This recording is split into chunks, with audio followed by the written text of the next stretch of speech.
voyez, ce sera une expérience plein écran. Les diapositives sont par magie juste à côté de moi, donc je ne partagerai pas d'écran. Et puis, pour bien mettre la table, je vais simplement commencer avec un court vidéo. Ça donnera le ton, ça donnera un peu d'énergie. Et puis, je suis conscient que nous sommes un peu à la merci des connexions Internet de tous et chacun. Si la vidéo ne passe pas bien, sachez que tout ça est sur ma chaîne YouTube.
Alors voilà, j'espère que ça fait du bien, que ça donne le ton. Sébastien Sasseville, athlète, auteur, conférencier. Aujourd'hui, un workshop un peu typique. Je vous raconte une histoire, je vous emmène jusqu'au sommet du mont Everest. On traverse le Canada à la course ensemble et évidemment, je ne veux pas m'égarer. Le sujet qui nous intéresse, c'est le leadership. Plus précisément, comment créer de l'engagement au sein de nos équipes. Plusieurs d'entre vous sont dans une position de leadership, de direction. Nous sommes des entrepreneurs et pour que nos rêves se réalisent, bien évidemment, on doit créer des équipes qui offrent leur meilleur travail à tous les jours et qui ont ce désir-là ardent de réussir autant que vous, l'entrepreneur en question. On a 1 heure ensemble. Au final, mes messages, ils sont simples. Le leadership qui, pour moi, fonctionne, un leadership qui rassemble, c'est pas compliqué. C'est un leader dans une position de service. C'est un leader qui est présent, qui est à l'écoute. C'est un leader qui est là pour rendre les autres meilleurs. C'est un leader qui crée une mission. Et le mot est très important pour moi. Une mission qui est rassembleuse, qui est centrée sur l'impact, sur cette idée-là que ce qu'on fera changera le monde et créer une réalité future qui est améliorée. Donc, et pour nos clients et bien sûr pour les gens qui travaillent avec nous. Dans mon parcours, donc oui, j'ai fait quelques trucs au niveau sportif. J'ai fait partie d'équipes, j'ai bâti des équipes, j'ai dirigé des équipes. C'est certain que avant tout ça, la jambette que la vie me fait, si vous avez jeté un coup d'œil à mon parcours, il y a une vingtaine d'années, diagnostic de diabète de type 1. Et je vais être très bref là-dessus. Aujourd'hui, je porte une pompe à insuline. C'est branché sur moi 24 heures sur 24. De l'autre côté, il y a une petite sonde qui calcule la glycémie. Le jour 1 est très difficile. On te dit que ça sera pour le reste de tes jours. Et ces moments-là sont noirs. Et il y a un doute qui s'installe. Est-ce que toutes les choses dont j'ai rêvé seront possibles? Pour rester sur le sujet qui nous intéresse, tout ça pour moi, c'est révéler un moment de leadership. Il y a une décision à faire, une posture que l'on doit adopter et selon si c'est positif ou négatif, je crois fermement que ça dicte pas mal la suite. Comme gestionnaire, comme leader, et en passant une grande différence entre un gestionnaire et un leader, je pense que je ne vous apprends rien. Un truc important, cette habilité-là, cette sensibilité-là, cette aptitude à reconnaître, lorsqu'il y en a un qui se présente devant nous, un moment de leadership. Donc, cette responsabilité-là, quand le moment se présente, d'être présent, de faire un pas par en avant, d'être là pour les autres. Et qu'est-ce qu'un moment de leadership? Eh bien, c'est jamais facile. Donc, ça peut être une vérité qui fait mal, une décision courageuse, une conversation honnête avec un ami, avec un collègue, avec un membre de sa famille. Ce que ça veut dire, ça, c'est aussi une permission d'être absent de temps en temps lorsqu'il n'y a pas de moment de leadership. Donc, un leader qui est trop présent lorsqu'il n'y a pas de moment de leadership, ça jure, ça passe pas. Il y a un mot pour ça, c'est souvent du micromanaging. Et ça peut faire laisser des traces et avoir des impacts assez négatifs. Donc, premier message pour vous, dans la vie professionnelle, personnelle, est-ce que je suis devant un moment de leadership? Et cette responsabilité-là d'être présent lorsque c'est le cas. Et le reste du temps, c'est correct de se reculer. On va se lancer tranquillement dans l'ascension du Mont Everest. On va traverser le Canada ensemble. Certains ont peut-être assisté à mon keynote qui portait un petit peu plus sur l'agilité, la transformation dans nos organisations. Cette idée-là de recevoir les changements avec enthousiasme. Ils ne sont pas des obstacles à surmonter, mais bien des opportunités de valider sa pertinence. Donc, pour l'histoire complète, je vous invite à visionner les deux interventions.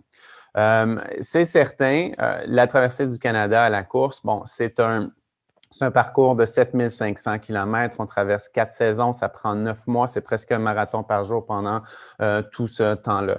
Dans le keynote sur l'agilité, j'ai parlé évidemment abondamment de cette idée de premier pas-là, de coup de l'inaction. J'ai parlé un petit peu de la fameuse course dans le désert du Sahara, quelque chose qui est très près de vous. Et encore une fois, cette idée-là de premier pas d'initiative sur le Mont Everest. Aujourd'hui, sur le sujet du leadership, je transforme ce message-là et je vais vous parler de ce qui est la responsabilité. Donc, cette idée-là que la position de leadership n'est pas une consécration, mais plutôt un choix. Le leadership, c'est pas une récompense, c'est une vocation. C'est beaucoup plus difficile. Ça demande beaucoup plus de travail. Ça demande beaucoup plus d'énergie et de courage. Donc, tout ça, c'est une histoire que je veux vous raconter. C'était après une conférence, avant le confinement, la crise sanitaire. Je suis en Australie, je suis en présentiel. Et juste après une conférence, ça portait sur le diabète. C'était ouvert à des familles. Et après la conférence, il y a une famille qui vient voir.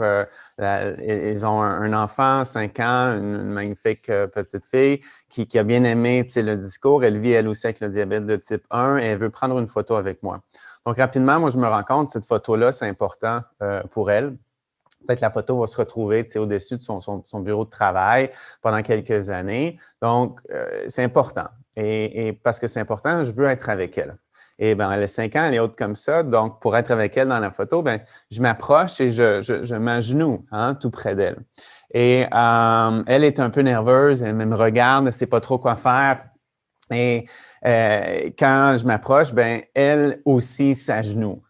Pour faire pareil comme moi. Elle est rendue haute comme ça et je suis incapable d'être avec elle. Donc, ça crée un moment, oui, cocasse, mais ce qui vient de se passer, c'est quand même gigantesque. Et Emma a aidé parce qu'elle a voulu suivre, parce qu'elle a voulu faire comme moi, ça a eu beaucoup d'impact et grâce à elle, ça m'a aidé à comprendre ce concept de responsabilité du leader. Et je veux explorer un petit peu les raisons pour lesquelles je crois que son réflexe a été de faire pareil comme moi. Ça a été de suivre aussi, puis c'est ça qu'on essaie de créer dans nos organisations, ce leadership-là qui fait que les gens sont prêts à tout faire non pas pour nous, mais pour l'organisation.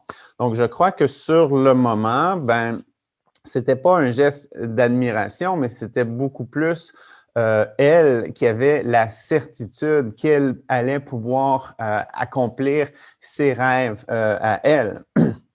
Donc, le leader a cette responsabilité-là de faire sentir les autres comme ça. Donc, ce n'est pas des gens qui sont à notre service, mais notre responsabilité première, c'est de les développer, c'est de les amener à leurs objectifs. Et si les gens avec vous ont la certitude qu'ils peuvent atteindre leurs objectifs personnels et professionnels, bien, ils vont servir votre mission, ils ne vous quitteront jamais. Ensuite de ça, je crois qu'elle était inspirée. Je crois donc que notre capacité à diriger est directement connectée à notre capacité à inspirer. C'est pour ça qu'une mission qui a un impact, qui change le monde, c'est important. Je le dis toujours, ce n'est jamais le produit ou le service qui est important. L'important, c'est l'impact de ce produit et de ce service-là. Et quand on se concentre là-dessus, c'est beaucoup plus facile de rester engagé. Je crois aussi qu'à ce moment-là, elle se sentait en sécurité.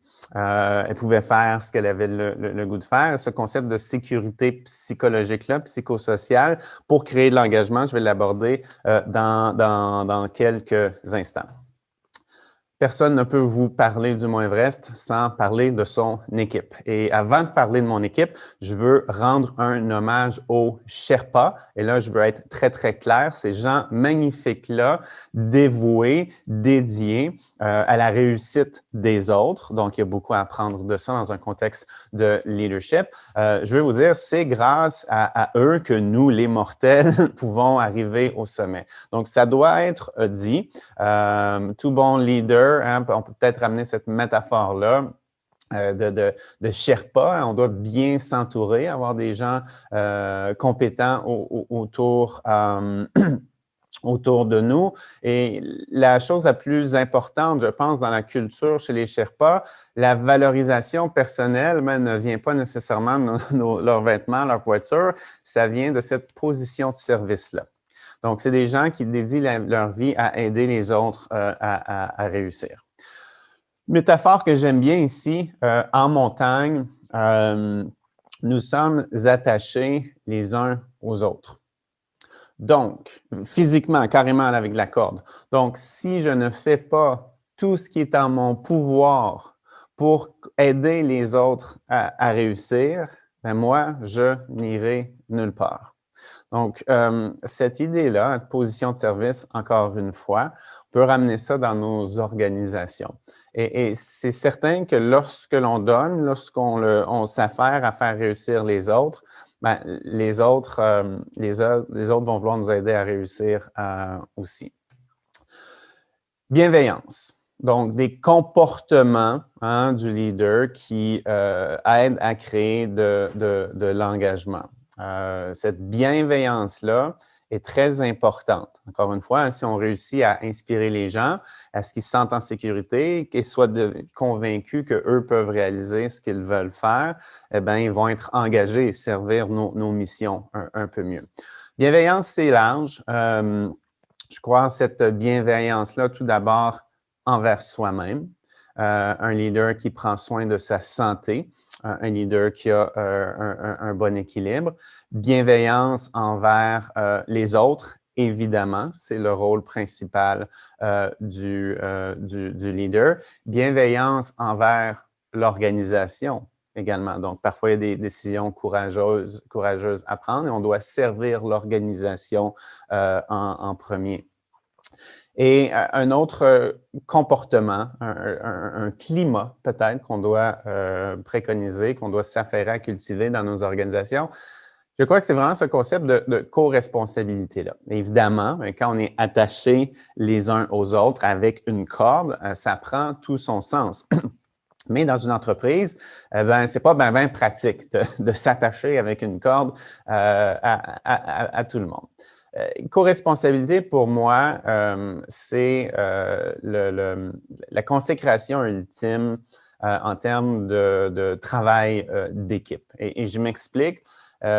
Coopérer, ça peut être coopération, tu sais, c'est travailler ensemble sans bénéfice commun. Collaborer, bien là, on a un travail d'équipe avec bénéfice commun.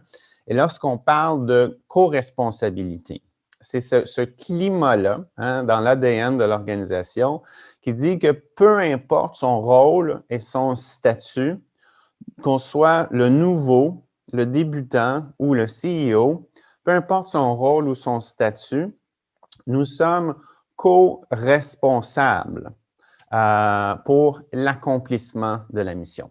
Et évidemment, si on parlait de performance de pointe, bien là, il faudrait parler de rôle clairement défini pour gérer de la performance. Et donc, je comprends ça aussi. Mais lorsqu'on a un climat de co-responsabilité et lorsque l'équipe est rassemblée autour de la mission, non pas seulement du sommet, eh bien, on est capable d'aller beaucoup plus loin. Et c'est cette façon-là qu'il n'y a pas de clients qui sont oubliés, qu'il n'y a pas de coins qui sont tournés un petit peu ronds. Un objectif partagé. C'est également très important pour avoir un petit peu plus d'engagement dans nos organisations et pour créer et de la collaboration à l'intérieur des équipes et de la collaboration inter-équipe. Et encore une fois, ça c'est super important, lorsqu'on est tous co-responsables pour un objectif partagé et quand c'est rattaché à une mission, bien, qui a un impact profond sur les gens, les clients ou les communautés qu'on essaie de servir, bien, tout le monde offre son meilleur travail. Donc, on est maintenant en route, disons, du camp de base jusqu'au camp 1. C'est notre premier objectif. Il y a 4 camps sur le Mont Everest. Dans le keynote sur l'agilité, j'ai vraiment beaucoup décortiqué les mécanismes, le processus, comment ça doit se passer entre le camp de base et le camp 4. Et si vous assistez à ça ou si vous revoyez ça, eh bien, vous allez voir, on monte et on descend plusieurs fois. Donc, c'est jamais une ligne droite. Je vous invite à regarder ça. Puis, on a extrait, évidemment, plein de belles leçons sur l'agilité corporative là-dedans, en plus d'être inspirant. Donc, entre le camp de base et le camp 1, dans la chute de glace Khumbu, ben, il y aura plusieurs traversées de crevasses comme celle-là. Ce que je veux vous dire ici, évidemment, bon, il y a des années et des années d'entraînement avant de s'attaquer au mont Everest. Pourquoi, lorsque je suis à l'entraînement, peut-être que cette échelle-là est dans ma cour arrière sur 2 chaudières en plastique. L'échelle est à 30 cm au-dessus du sol. Je suis simplement en train de me pratiquer. Pourquoi que ça, c'est pas vraiment difficile et que lorsque je suis en montagne, c'est pas la même chose du tout. Pourtant, c'est la même échelle. Les barreaux sont à la même distance les uns des autres et je dois fournir le même enchaînement de mouvements. Je répète, lorsqu'on est là, c'est pas aussi facile. Donc, ce que ça nous dit tout ça, c'est oui, nos habilités, notre expertise, nos compétences, tout ça est important. Mais comment je me sens, hein, mon feeling, mon sentiment sur cette échelle-là, c'est encore plus important. Donc, on a seulement 1 heure ensemble. Je ne peux pas tout décortiquer, présenter toutes les études là, qui remplissent mon ordinateur. Ça en est une belle. Il y a énormément de papiers là-dessus. On le sait, lorsque dans une équipe, j'ai un climat de sécurité psychosociale, bien, ça crée énormément, ça crée plus d'engagement et tout ça se transforme en performance. Donc, qu'est-ce que ça veut dire dans nos organisations? Bien, quand il y a quelqu'un qui explique quelque chose et que j'ai absolument rien compris, bien, parce que je me sens sécuritaire, parce qu'il y a de la sécurité psychologique, psychosociale, bien, j'ai pas peur de lever la main devant tout le monde, dire hey, « moi, j'ai rien compris ». Puis c'est important que je comprenne, etc., etc. C'est dans nos organisations, lorsque l'échec n'est pas puni, c'est lorsqu'il n'y a pas une peur de l'échec, il n'y a pas une peur de ne pas accomplir les résultats, et lorsque, ben, ironiquement, on oublie le sommet, mais on se concentre sur l'apprentissage. Donc, des trucs, et là, bien évidemment, ça, c'est le rôle de tous, mais dans une position de leadership, on est imputable et il y a certainement une responsabilité, le mot revient beaucoup, accrue du leader, du dirigeant, d'instaurer et de maintenir ce climat-là. Donc, c'est notre responsabilité si on veut être capable de développer nos gens. Donc, j'ai déjà fait une intervention d'une heure uniquement sur ces concepts-là et la question devient, mais comment moi, concrètement, dirigeant d'entreprise, d'une start-up, d'une grande entreprise, je fais pour m'assurer qu'il y a un climat de sécurité psychosociale? Donc, encore une fois, ça en soi, c'est une présentation, mais des trucs comme ça, un leader qui admet ses erreurs. Donc, ça prend de l'humilité, ça prend une grande vulnérabilité, mais on montre par l'exemple les comportements qu'on veut voir dans l'organisation. Parce que encore pire que des gens qui font des erreurs, c'est des gens qui ne les admettent pas et l'organisation ne peut pas, bien, un, ne le sait pas, donc ça ne fait qu'empirer, et deux, on ne peut pas apprendre de ça parce que ces erreurs-là restent cachées. Donc, important de montrer par l'exemple ce qu'on veut voir. Un leader qui est présent. Donc, je sais pertinemment, pour diriger une entreprise moi-même, on est très occupé. Être occupé, ce n'est pas un badge of honor. Être trop occupé, parfois, ça veut dire qu'on ne sait pas gérer notre temps et notre agenda. Donc, un leader qui n'est jamais là, qui n'a pas le temps de jaser avec ses employés, bien, ça ne fonctionne pas.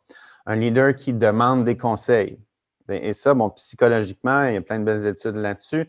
Quand quelqu'un au-dessus de moi dans la hiérarchie me demande conseil, mais je me sens bien. Et encore une fois, bien, je montre par l'exemple les comportements que je veux voir, les comportements consultatifs, les comportements de coopération qu'on veut voir. Un leader qui demande la rétroaction sur ses propres performances. Donc, un leader qui prend la parole devant tout le monde, par exemple, et ensuite qui demande à un employé « Comment j'ai fait? Qu'est-ce que je pourrais améliorer? » Et comme je disais, bien, une culture dans laquelle on ne punit pas l'échec, et ça doit être dit, ça doit être répété. Et là, je suis bien conscient que bon, c'est à la mode, ces trucs-là. C'est à la mode d'en parler, évidemment.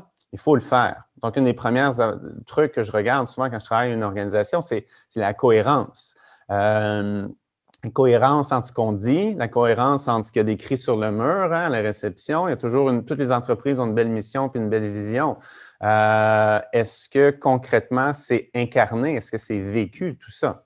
Donc, un leader qui va incarner la mission, incarner les valeurs et la vision de l'organisation, c'est super important, qui incarne tous ces comportements-là, qui crée de la sécurité psychologique.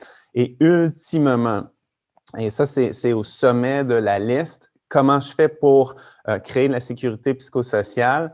Le plus d'opportunités d'apprentissage que j'offre à mes employés, le plus ça développe de sécurité psychosociale. Et les études nous montrent l'inverse est aussi vrai. Plus il y a de sécurité psychosociale, plus ça crée d'opportunités d'apprentissage dans une organisation. On est maintenant au sommet de la chute de glace juste avant d'arriver au camp 1. Donc, il y a 4 camps sur l'Everest, on progresse tranquillement. Ce que je veux vous dire avec cette photo-là, j'ai pris la photo. Au bas de l'écran, il y a mes coéquipiers. Au haut de l'écran, il y a des gens d'autres équipes avec qui on va devoir travailler, coopérer. Est-ce que vous croyez que tout ce beau monde-là, hein, on s'est rencontrés il y a 6 mois avant l'ascension, pendant 1 heure. On a fait un Zoom, un Teams ou une rencontre en personne à l'époque. Est-ce que vous pensez qu'on a fait ça pendant 1 heure pour discuter de comment on allait monter et descendre cette paroi-là 6 mois plus tard? Pas du tout. Donc, ce qui se passe ici, tous ces gens-là échangent énormément de très petits bouts d'informations très fréquemment. Et toute la communication est organisée et pensée et designée pour créer de la performance en avant. Comportement de leadership très important. Communication brève et fréquente pour créer de la performance en avant. Et je le rappelle, le titre de la présentation, c'était comment on lead pour créer de l'engagement. Mais quand on est toujours en train d'évaluer ce qui s'est passé avant, et oui, encore une fois, Dieu sait que c'est important, il faut le faire de temps à autre, mais moi, comme employé, quand on me parle toujours pour m'aider à réussir, pour m'aider à créer de la performance en avant, pour m'aider à atteindre mes objectifs, bien ça crée beaucoup plus d'engagement qu'une certaine critique de ce qu'on a fait auparavant. Et là, ben, on est tout de suite au camp 3. Donc, je le répète, hein, si vous voulez, et l'histoire est vraiment intéressante. Là. Pourquoi qu'on arrive au camp 1, il faut redescendre jusqu'en bas, puis on remonte au camp 2, puis il faut redescendre jusqu'en bas. Donc, j'adresse tout ça dans le keynote sur l'agilité. Ça surprend toujours. Hein? On est rendu au camp 2, au camp 3. Ça fait un mois qu'on grimpe sur le mont Everest. On a surmonté plein d'obstacles. Il faut toujours redescendre au camp de base. Donc, je vous invite à regarder ça, évidemment. Ce que je veux extraire de ce qui se passe au camp 3, il y en a peut-être plusieurs d'entre vous qui ont vu le film Everest qui est inspiré des tristes événements de 1996. Le film est magnifique, la prémisse est magnifique, un gars ordinaire qui veut faire quelque chose d'extraordinaire pour inspirer ses enfants. J'ai eu la chance de présenter avec Dr. Case la référence que vous voyez juste là. Donc, s'il y a des passionnés du Mont Everest dans l'auditoire, bien, vous savez que, bon, 96, une des pires tragédies sur la montagne, et qu'en plus de tout ça, les deux guides qui étaient responsables de ces gens-là, le mot est encore important, c'était des superstars.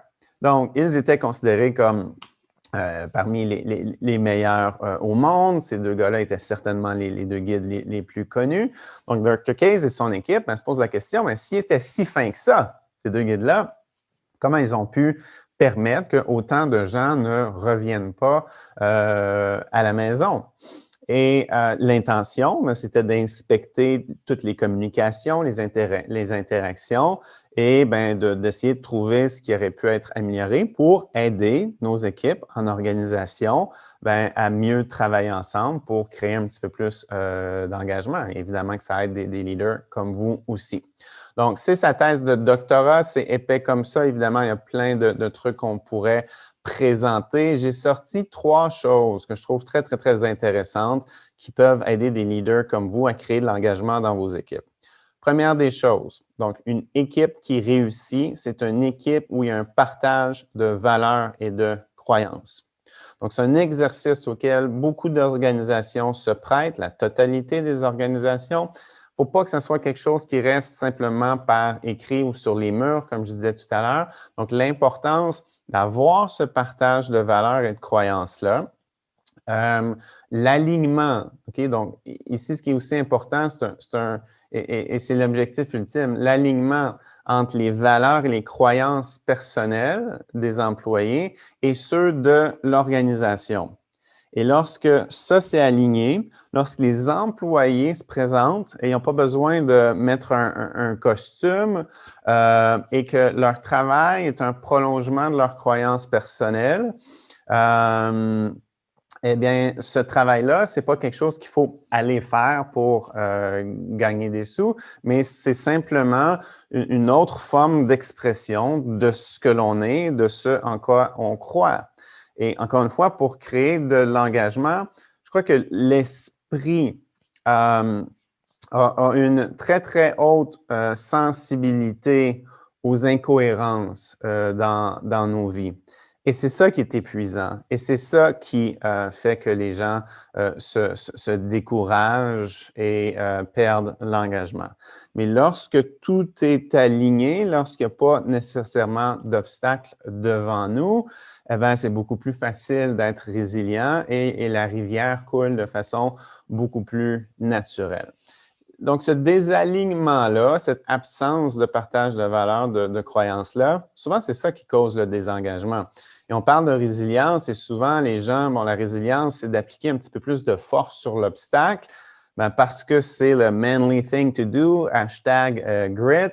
Bon, ça peut fonctionner, mais si on essayait de faire l'inverse, donc d'enlever l'obstacle ou la perception de l'obstacle et de se rendre compte que lorsqu'on est aligné, donc, et c'est souvent des obstacles qu'on crée nous-mêmes, ben, les choses vont beaucoup mieux.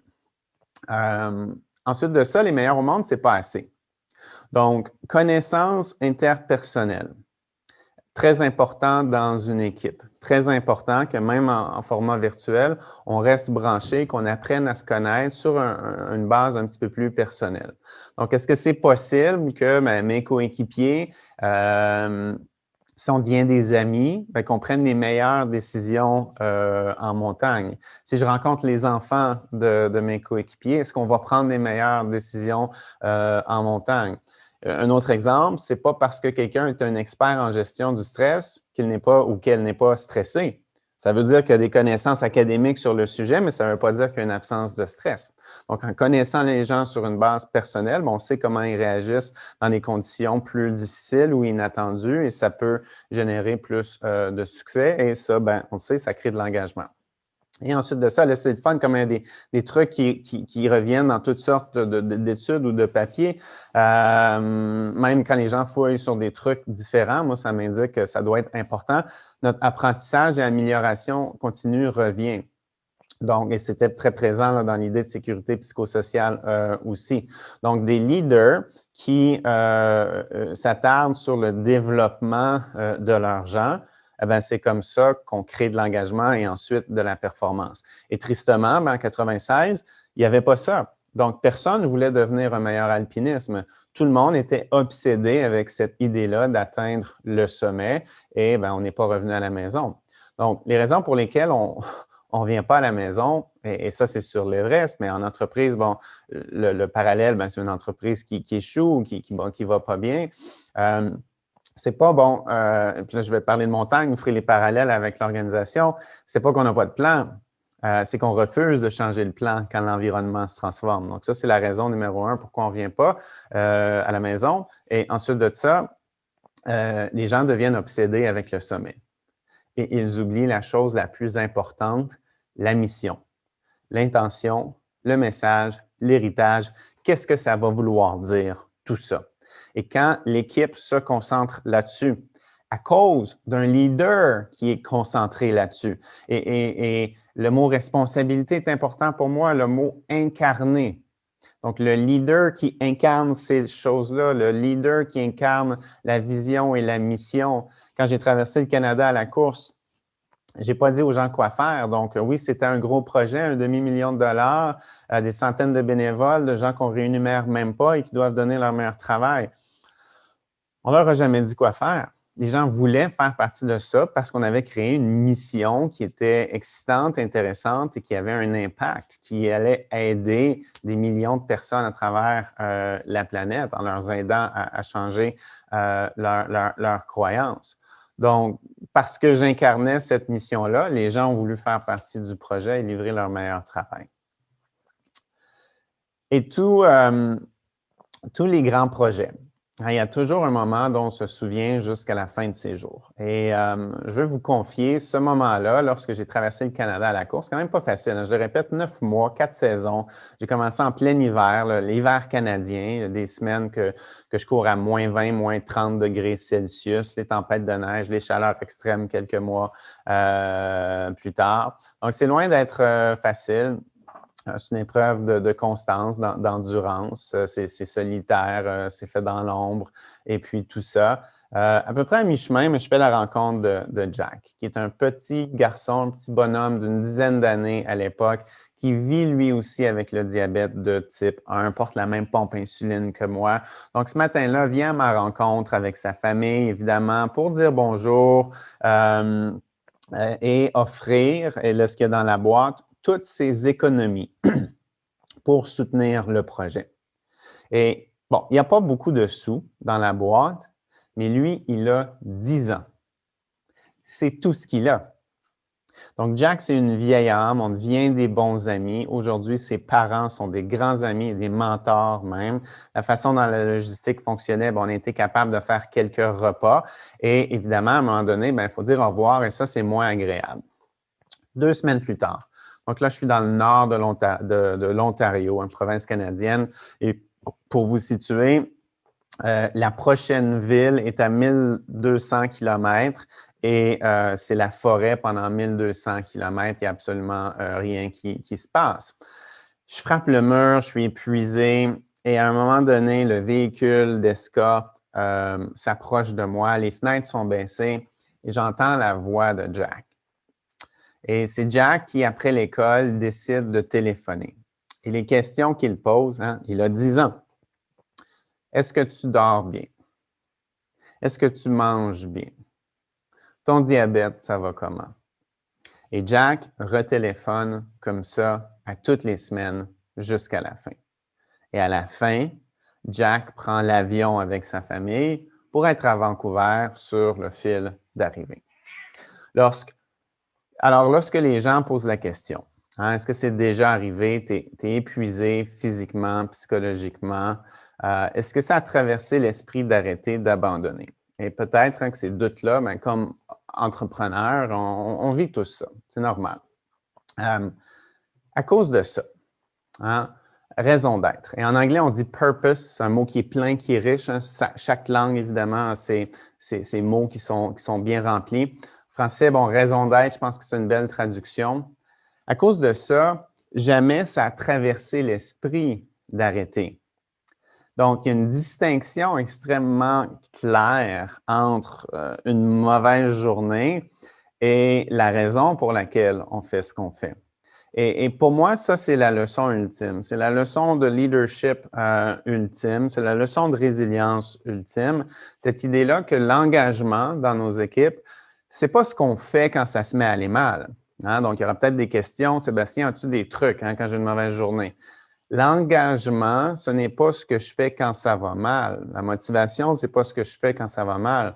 C'est la raison pour laquelle j'ai le goût de passer à travers des journées difficiles.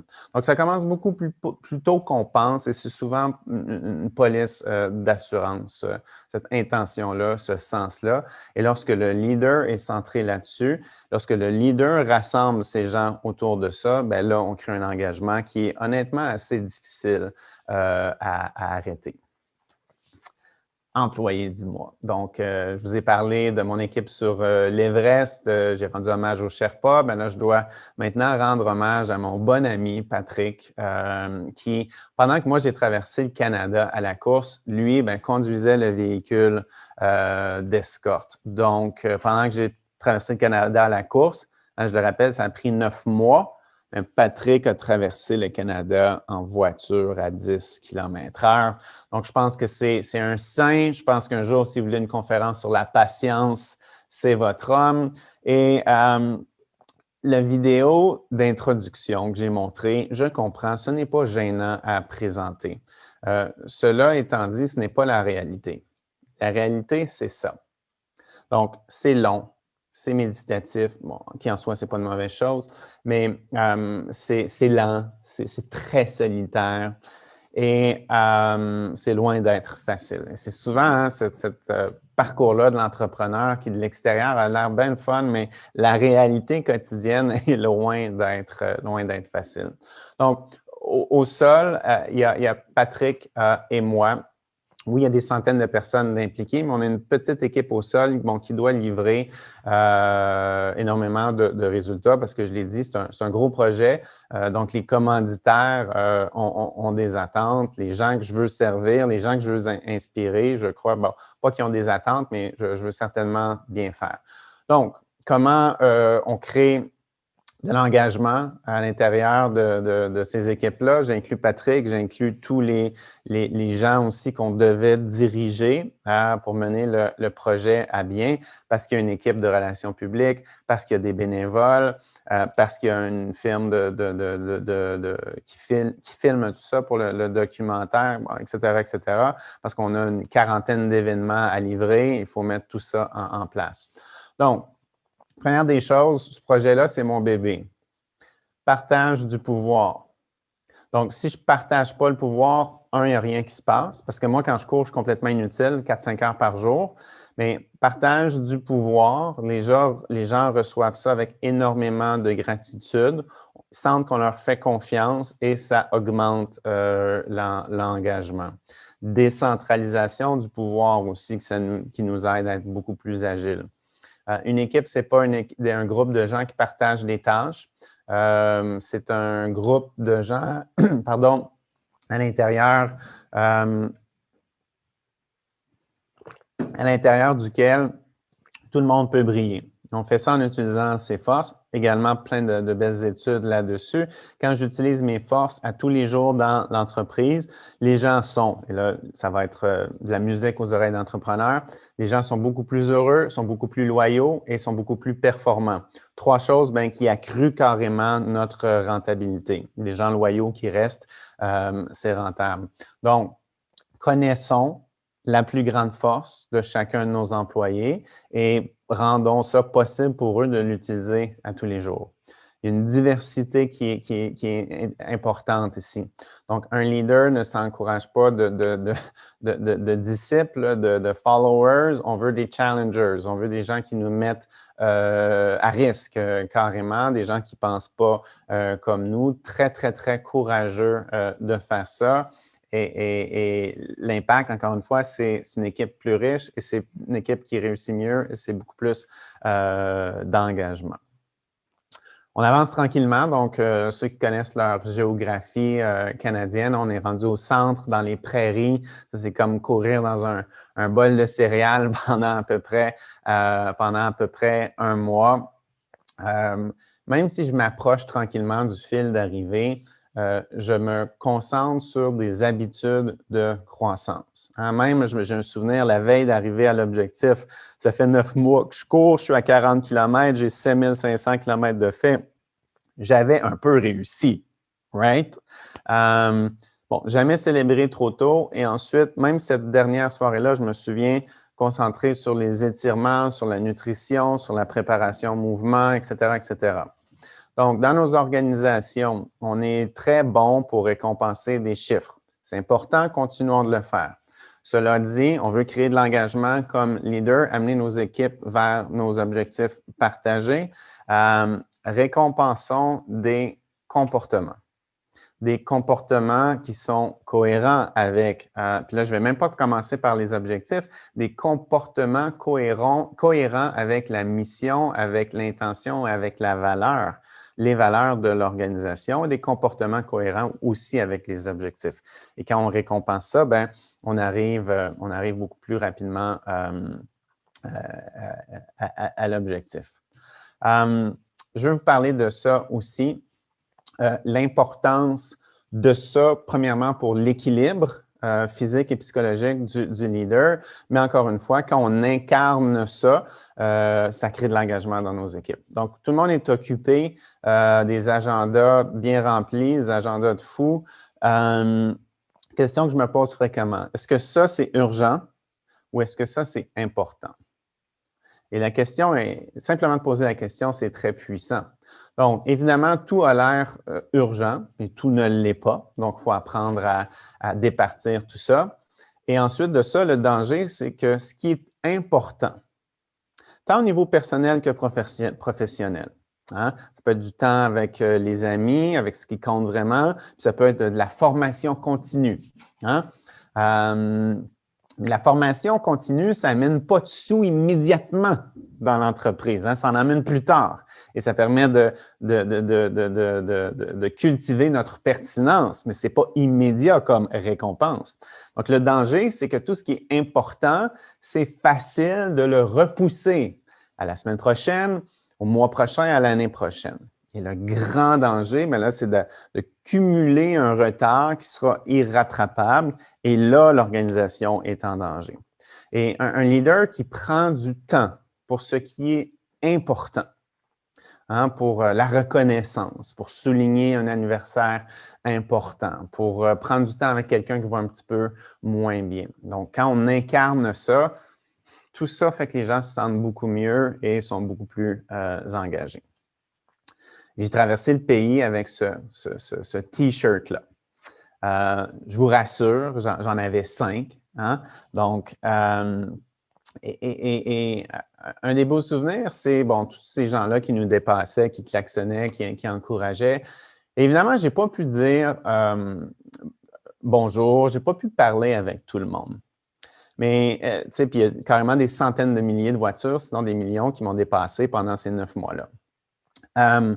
J'ose espérer que des gens qui s'en vont au travail voient ce qui se passe, hein, escorte policière, le coureur, nos véhicules, c'est quand même cool, et se disent, wow, si ça se peut, peut-être que mon truc à moi, ça se peut. Donc, mon message de leadership ici. Souvent, on est obligé de rien dire, rendu que l'on incarne et avec nos actions, pas seulement des mots, des actions. C'est très, très, très inspirant, ça. Donc, j'ai travaillé récemment avec un client. J'ai rarement vu un client aussi bien préparé pour l'appel préparatoire en fonction d'une conférence. J'ai été inspiré par ça. Ils m'ont pas dit, Seb, je veux que tu nous donnes ta meilleure conférence à vie. Ils sont juste arrivés tellement préparés que ça m'a inspiré à donner mon meilleur travail. Je ne pouvais pas les laisser tomber, puis ça a été contagieux. Je voulais être aussi excellent qu'eux. Donc, on est obligé de rien dire souvent, en autant qu'on fasse les choses de façon remarquable, en lien avec les valeurs et l'impact qu'on veut avoir. Je vous raconte une courte histoire. Bon, j'habite la ville de Québec. Bon, c'est l'hiver ici présentement. Je suis d'abord et avant tout un triathlète. Et bon, là, les piscines sont fermées en raison de la situation sanitaire, mais lorsqu'elles sont ouvertes, l'hiver, regardez, c'est pas compliqué, là. Quand il faut aller nager à 6 heures du matin, il faut se lever tôt, il fait noir puis il fait froid. Donc, ça ne me tente pas d'y aller, je suis confortable dans mon lit. À la piscine où je m'entraîne, il y a un monsieur, il s'appelle Monsieur Bouchard. Presque 80 ans, il est aveugle. Il nage presque à tous les matins. Okay? Donc, ça lui prend une vingtaine de minutes de se changer. Ensuite, il longe le mur tranquillement vers la piscine. À tous les matins, les lifeguards l'aident à rentrer dans l'eau. Et quand il est dans l'eau, je vous jure, il ne nage pas vite, mais il est là. Donc, quand je me réveille le matin, et là, je suis confortable dans mon lit, et je n'ai pas le goût d'y aller, bien, je sais que M. Bouchard, lui, il va être là. M. Bouchard ne sait pas que j'existe. Et un jour, je trouverai le courage pour le remercier. Mais il m'a sorti du lit souvent. Et ça, c'est du leadership. C'est aussi simple que ça. Par l'action, parce qu'on est, parce qu'on fait. Et on s'approche tranquillement du but. Bon, peut-être des images qui sont plus familières pour vous. Course du Sahara. Ce que je veux dire là-dessus, il y a certainement dans cette course-là, hein, c'est une histoire de constance. L'une des raisons pour laquelle les gens ne terminent pas la course, c'est les ampoules, donc au pied. Hein? Et là, je vous montre ce que j'ai fait pour préparer le pied, et c'est très simple. Bon, je frotte le pied dans le gravier, hein, pour tenter d'épaissir la peau, pour que, ben, une fois dans le désert, ben, avoir moins d'ampoules et mieux performer. Donc, si je fais ce que vous venez de voir, 5 heures en ligne la veille de la course, ben, qu'est-ce qui va se passer? Rien de bon, plein d'ampoules, très contre-productif. On s'entend, 5 heures, c'est trop. Mais si je fais ce que vous venez de voir, 10 minutes, une fois par semaine, ben, je me ferai pas mal, mais je n'aurai pas la transformation que je veux voir. Mais si je fais ce que vous venez de voir, je vous jure, 1 ou 2 minutes, rien de plus, mais religieusement à tous les jours pendant 2 mois avant la course, sur 134 participants en 2012 quand j'ai fait la course du Sahara, j'étais le seul avec aucune ampoule. Donc, évidemment, il y a un message de constance ici. C'est incroyable à quel point on va loin quand on en fait un pas à la fois. 3 piliers dont je veux vous parler avant de conclure, peut-être prendre des questions, qui ont vraiment imbibé tout mon parcours. Mon parcours, il est simple. C'est un parcours d'intention puis de vouloir avoir un impact sur les autres. Ensuite, c'est un parcours de premier pas. Et ensuite, c'est un parcours de constance, hein, un pas à la fois. C'est incroyable à quel point on va loin. Je ne suis pas très bon dans les sports. J'étais toujours le dernier choisi dans l'équipe et j'ai quand même fait des trucs intéressants. Donc, 3 piliers. Responsabilité accrue du leader d'incarner tout ça. Et si les piliers sont pris individuellement, ils ne servent à rien, on perd notre temps. Mais rassemblés, ben c'est comme ça qu'on bouge les montagnes. Je m'explique. Première des choses, discipline. La discipline, c'est me lever à 5 heures le matin pour l'entraînement. je fais ça une fois par année, ça ne sert à rien. Donc, constance. Me lever à 5 heures le matin, bon, disons 5 jours par semaine toute l'année. Mais une fois rendu, si je ne donne pas mon meilleur effort, eh bien, ça ne sert à rien. Je fais simplement perdre mon temps et du sommeil en plus. Donc, cette rigueur, cette intensité. Donc, au final, meilleur effort à tous les jours avec constance et c'est comme ça qu'on développe des résultats incroyables. Donc, si on incarne ça, on va inspirer nos gens à faire la même chose. Et là, on est à ça. Donc, camp 4, Mont Everest, dans ce qui s'appelle la zone de la mort, 8000 mètres et plus. Donc, même sur oxygène, j'ai une fenêtre de survie d'à peu près 72 heures. Donc, ici, on pourrait parler, développer sur le concept d'exécution. Moi, je vais vous dire, une des journées les plus difficiles que j'ai eues en montagne, c'est même pas ces moments-là, c'est le 22 mars 2008. Donc, je m'apprête à quitter le Canada pour me rendre au Népal pour l'ascension du Mont Everest. Cette fois-là, c'est la bonne. C'est un 3e voyage au Népal. Et c'est sérieux, Mont Everest. Donc, à l'aéroport, il y a de la famille, il y a des amis. Et juste avant de partir, tu serres tout le monde dans tes bras. Bon, jusque-là, c'est simple. OK. Ce que je peux vous garantir, peu importe l'âge que tu as, ta mère, c'est toujours la dernière. Et jamais je vais oublier ce moment-là, tu sais, d'avoir vu dans ses yeux ma mère. Elle le sait très bien. Il y a une chance que ça, c'est la dernière fois. Ce que mes parents font, c'est une leçon de leadership pour nous tous incroyable. Ils ne font pas ce qui leur tente. Ils ne font pas ce qui est simple, ce qui est confortable, ce qui est facile. Ils font ce qui est le mieux pour la mission, pour l'organisation. Mon frère vit avec la même maladie, donc la cause est très près de notre cœur. Mes parents comprennent l'impact, l'intention et c'est ça qu'ils servent. Et grâce à ça, ils font quelque chose de très difficile. Quand un leader se met en deuxième, se met en dernier dans l'organisation, les gens veulent servir, les gens veulent contribuer.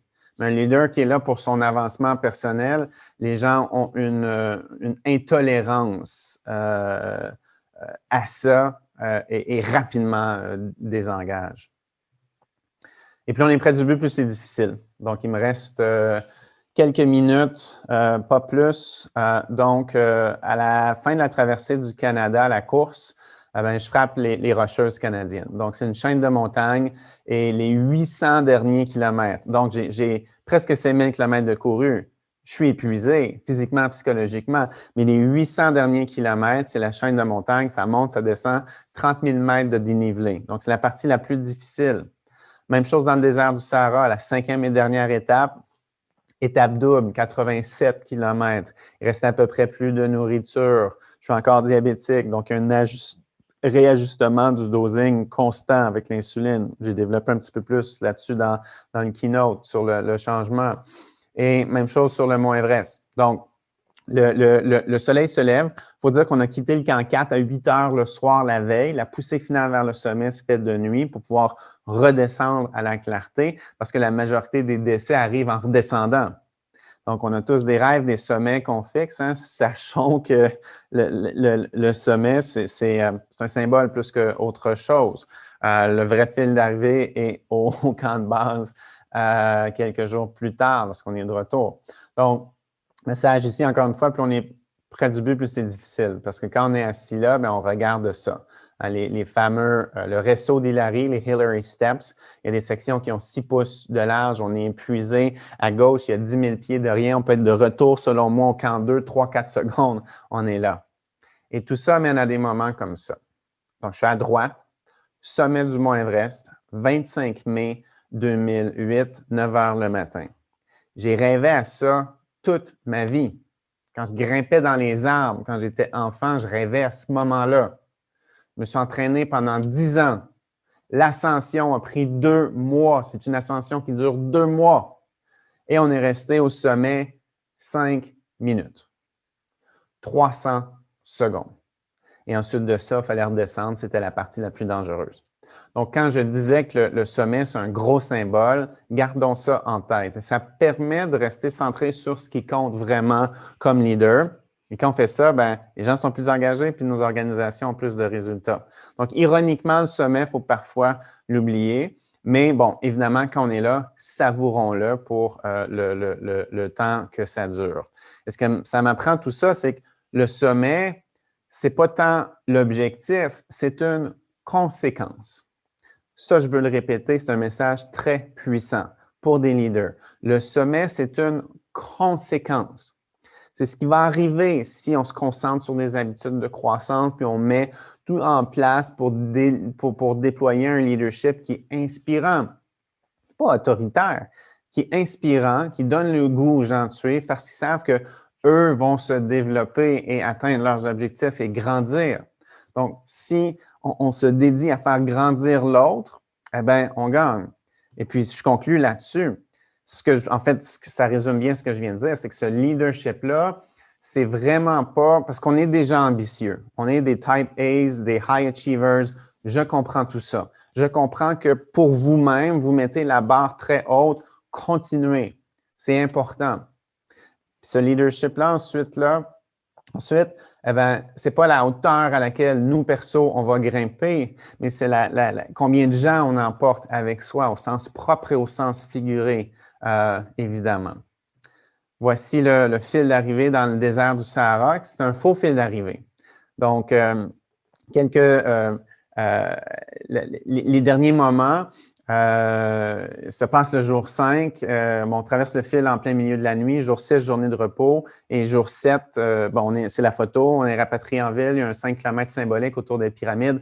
On a une belle photo. On rentre à la maison. Merci, bonsoir. Mais le vrai fil d'arrivée, c'est le jour 5. Après l'étape double de 87 km, on traverse le fil d'arrivée en plein milieu de la nuit et il n'y a personne.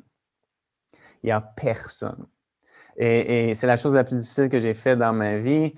Et il y avait une belle leçon là-dedans. Et si on peut arriver au fil d'arrivée, et c'est là qu'on voit si le leadership, la motivation, elle est intrinsèque. Hein? On le fait pour nous et pour l'avancement de tout le monde, plutôt que pour une petite gloire personnelle. Et si on peut arriver au fil d'arrivée, et s'il n'y a personne, et si on sait qu'on a quand même eu un impact et que ça nous rend quand même heureux, eh bien, on sait qu'on le fait pour les bonnes raisons et qu'on a le bon carburant.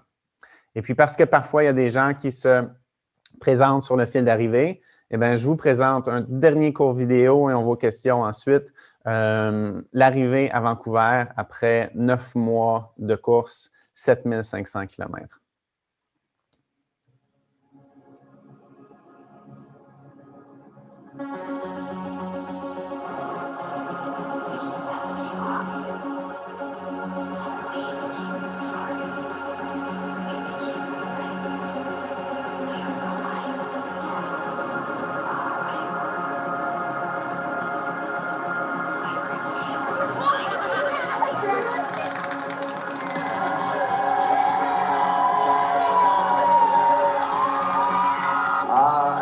I don't know if I can find words that describe what's happening right now.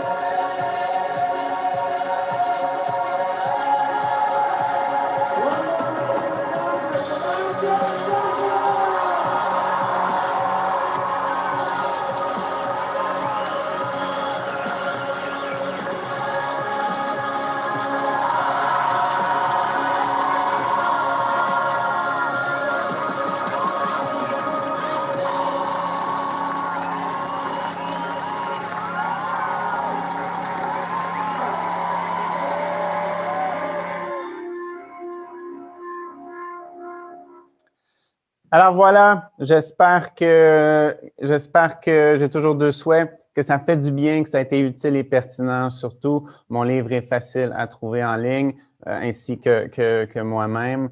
Et puis, s'il y a des questions, ça va me faire très plaisir. Merci.